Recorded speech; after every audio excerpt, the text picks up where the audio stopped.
to talk about two different things. The first one has come up multiple times in the last week for me. I'm going to share my screen.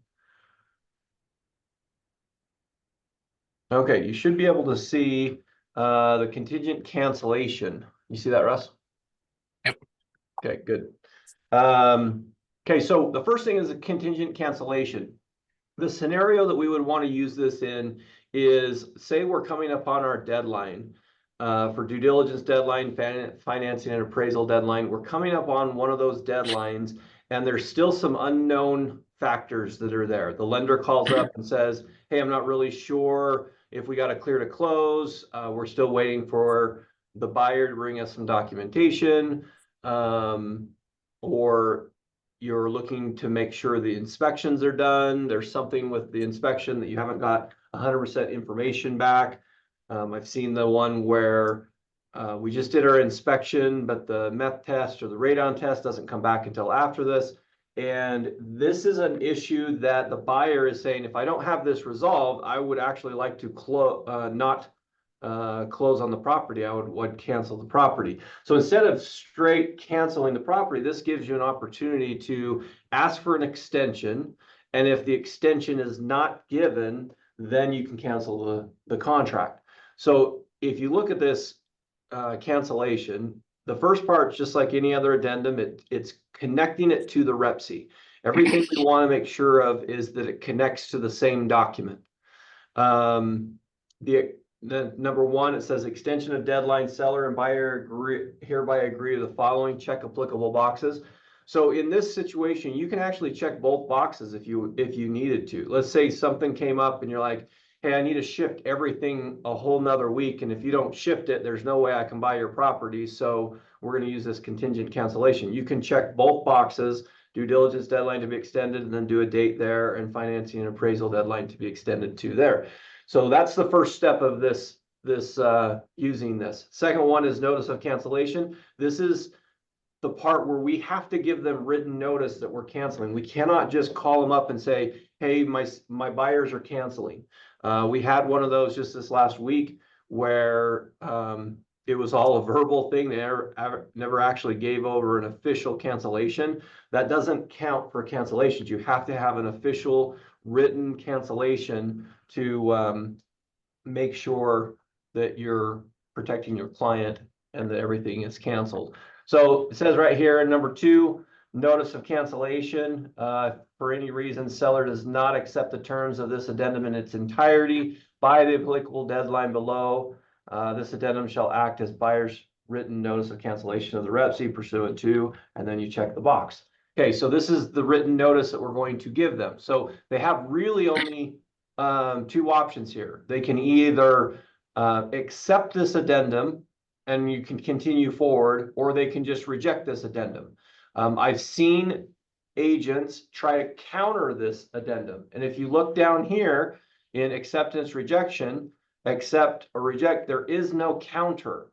So I've seen agents try to counter it and be like, well, I actually don't like that deadline. We're going to counter it to a different deadline. You can't do this because it says if this addendum in its entirety has not been accepted, then they're giving written notice. So if you are on the listing side and you get this from a buyer and you try to counter it, it's going to cancel the contract. If you're on the buying side and you send this over and the seller tries to counter you on it, don't go ahead and try to accept the counter. You've got to realize that this addendum is going to cancel the REPC. So you would have to fix that before that happens. So you're never going to counter this. You're either going to accept it or reject it and have it cancel. Then you can choose check the box. Obviously, if you're past your due diligence deadline, you don't want to cancel. You don't want to check the due diligence because that means you canceled based on due diligence, which is after your due diligence, which means your client's going to lose their earnest money. So you don't want that to happen. If the due diligence is happening, I would always just, if the due diligence is after the deadline, so after this date, that's the one we're trying to change, it hasn't happened yet, I would always just cancel on due diligence because there's no explanation you need. There's nothing you need to tell the other agents, just we're canceling on due diligence and move forward.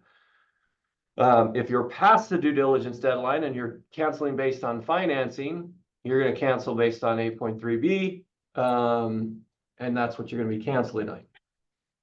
So that's what we're explaining. Item number 2 is how we're going to cancel. It's going to be one of those two. Number 3, deadline to accept this. Okay, seller shall have, and then they'll check the box. Okay, first one, last mutually accepted due diligence deadline prior to this addendum. So we're going to go back to due diligence deadline. We're canceling. That's when they have to respond by that. This one's the financing deadline. So if I'm doing this today and my financing deadline is today, I'm going to check this box, and then they will have until what time? I'm going to ask the question to the group. So somebody unmute. What time do they have to accept this addendum before it cancels? 5 p.m. 5 p.m. Okay, so Our time, where do we not find time. the 5 p.m. at? It's in the REPC. Yeah, so unless we specifically change the time, everything's going to be 5 p.m. Mountain Standard Time. Okay, so they have until that deadline to change it. So one thing I saw this week happen is the buyer wanted to give the seller a little extra time because it was 4:45, actually could have been 4:50 on the financing and appraisal deadline, and they called up and tried to figure out how they could extend this contract or cancel the contract because they didn't want to lose their earnest money. There was $10,000 at risk. So they came and they created their own addendum, and then they copied these words right here. Number 2, they copied it all the way to cancellation of the REPC right there. And they put that in there. And then they put on the bottom, because there is a response deadline on our normal addendum, they put a response deadline of tomorrow at 10 o'clock in the morning. So we're going to be behind the deadline. What that's creating is some confusion in the contract. And if you guys attend Summit next week, we're doing a virtual summit on Tuesday. If you attend that, I'm going to talk about what the consequences of creating a confusing contract is and give you some examples of that. So you can attend that on Tuesday if you want.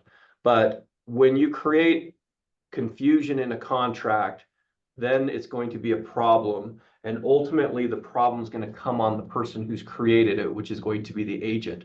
So there's a few things in our business that directly come back to us as a professional, that if we don't do them correctly, we can get in trouble for it.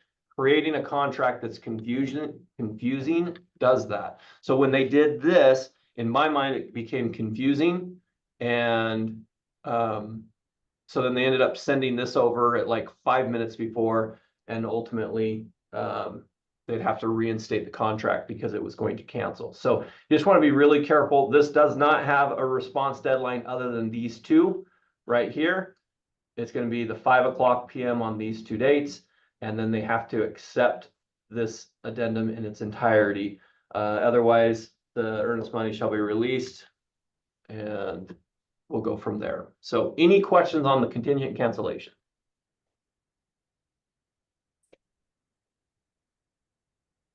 Okay. Hopefully that means I either explained it really well or you're not having a problem with it. You did good explaining it. Okay, perfect. Okay, second thing I want to talk about today is this option to keep property on the market time clause addendum.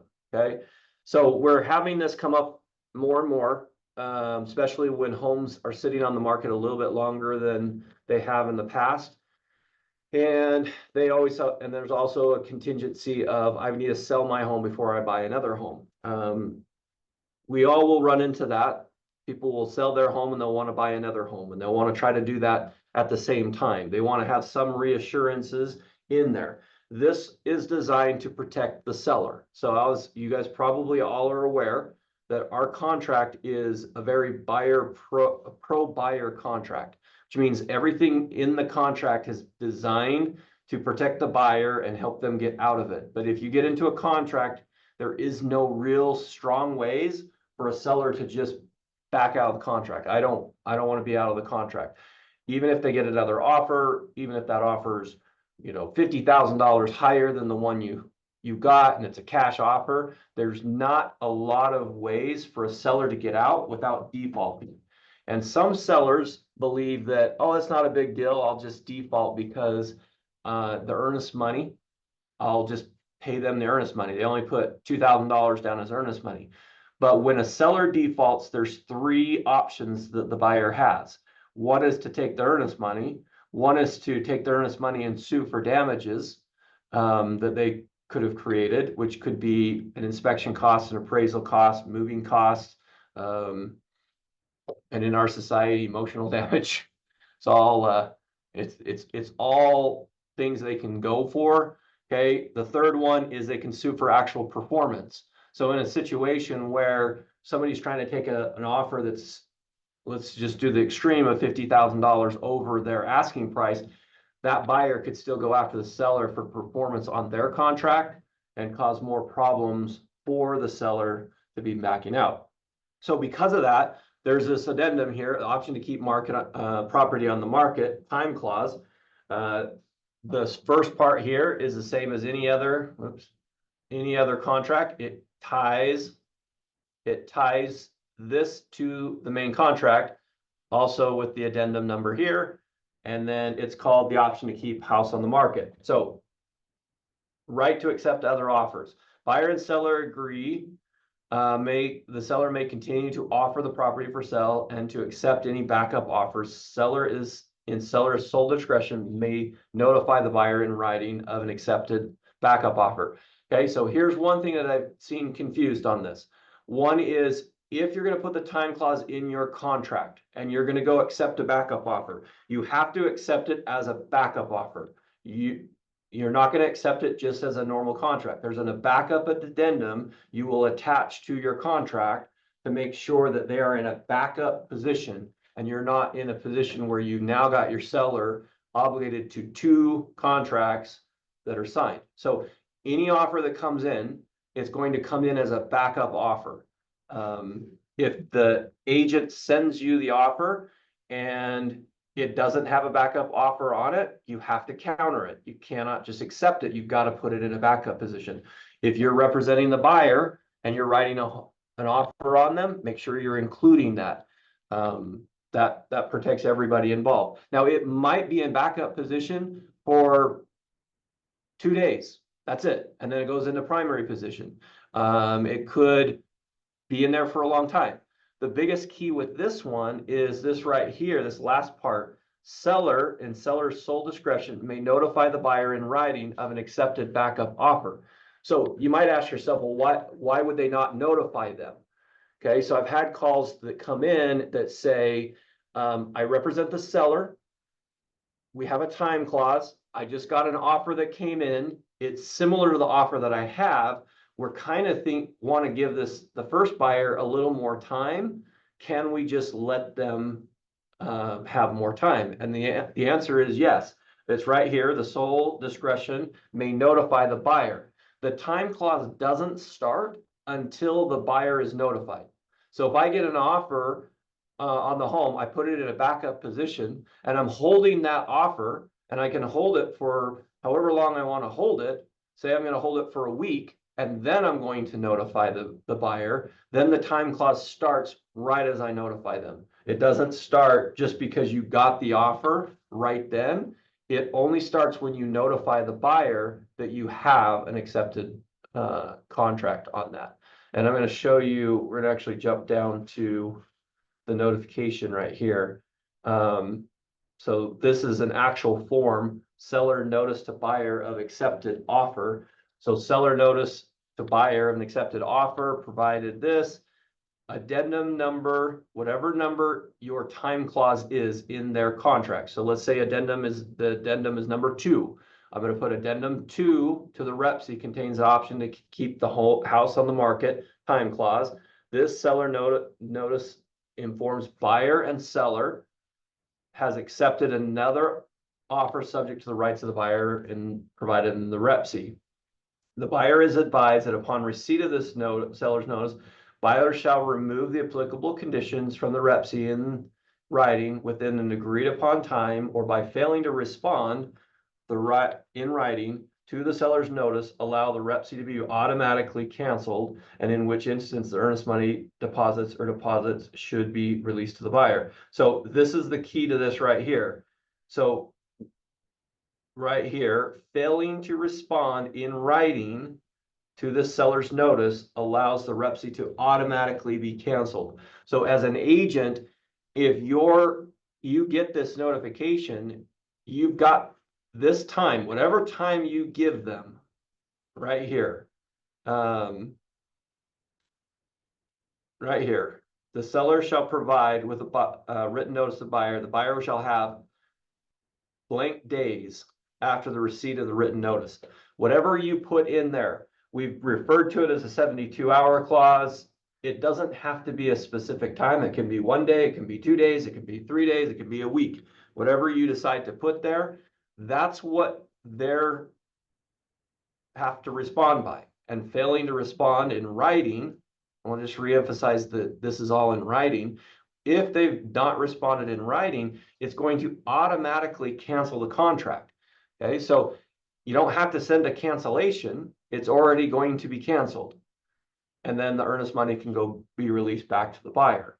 Now, the key is that you don't respond to the backup offer until this deadline, these days, until 5 o'clock that night. You cannot do anything. So we had a scenario 2 weeks ago where the primary buyer, everyone kept saying they're going to back out, but they never actually sent over an official cancellation. And then the listing agent sent over acceptance of the backup offer, putting them in primary position. And then in the last 30 minutes of this time frame, the buyer removed their contingencies and stayed in his primary offer. So it created a real big problem for the seller, because now the seller has 2 primary contracts, which means they're going to have to cancel one. And if you remember for what I said at the very first, a seller doesn't have that many reasons to get out of a contract. So they are now in default of one of those contracts, and that's going to cause a major issue. Now, if you can just think in yourself, if you were the agent in that scenario, do you think your client is going to be very happy and they're going to understand why they lost earnest money or why they're getting sued? I'm hoping you guys are shaking your head no, because they're not going to know why that happened, and they're going to be really frustrated when they have 2 primary offers and they just defaulted without even knowing they were going to default. Okay, so we've given them notice. Now they have action.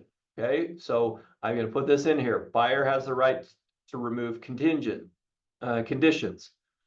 Okay, and you can check applicable boxes. So you can check multiple boxes. You don't have to just check one box. This could be something for your seller that says, hey, if I get another offer, I want you to remove all of your contingencies, every single one of these. I want them all gone. If I get another offer, that's fine. You can do that. It could be, I want to make sure the financing condition, or I want to make sure that the subject to condition is removed. So it can be either any one of those or all 3 of those that they have to remove. So you're basically saying, hey, if I get another offer and you want to stay involved with us, you have to remove all of these contingencies. Now, let's say that might not be enough, because the question I get asked a lot, especially when it comes to this subject to sell a buyer's property condition, if that's in there, they have to sell a property.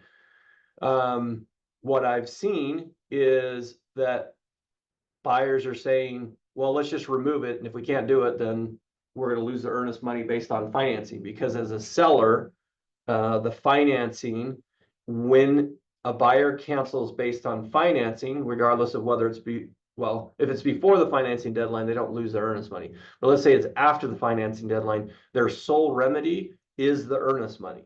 They can't sue for performance, and they can't sue for damages. They have to accept earnest money. So I've seen it where the earnest money is really low. They remove their contingencies. They shouldn't have removed their contingencies because they still have to buy or sell their home. But it's really hard to prove that if they say, yeah, we're going to remove our contingencies. So one of the things you can do to protect your client is right here, additional earnest money. In addition to removing the above checked conditions, buyer agrees to deposit an additional earnest money deposit in the amount of, and then this, when you fill this out online, you can there's a space there, so you can put the money there.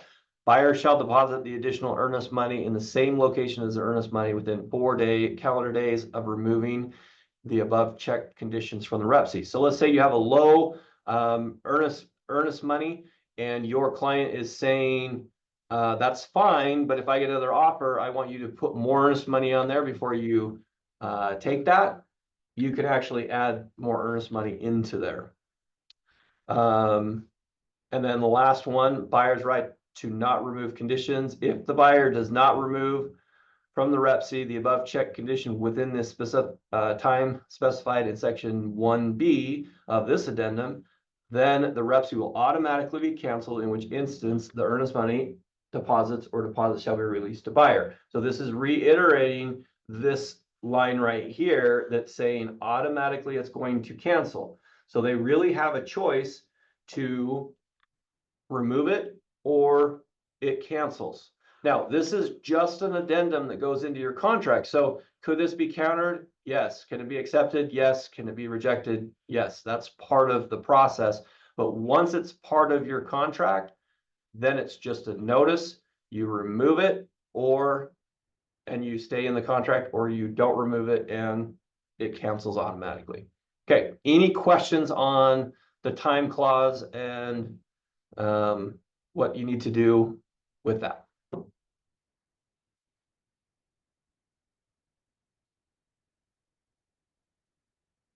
Okay, that is what I've got for you guys today. If you have any questions, we can go through some questions right now, or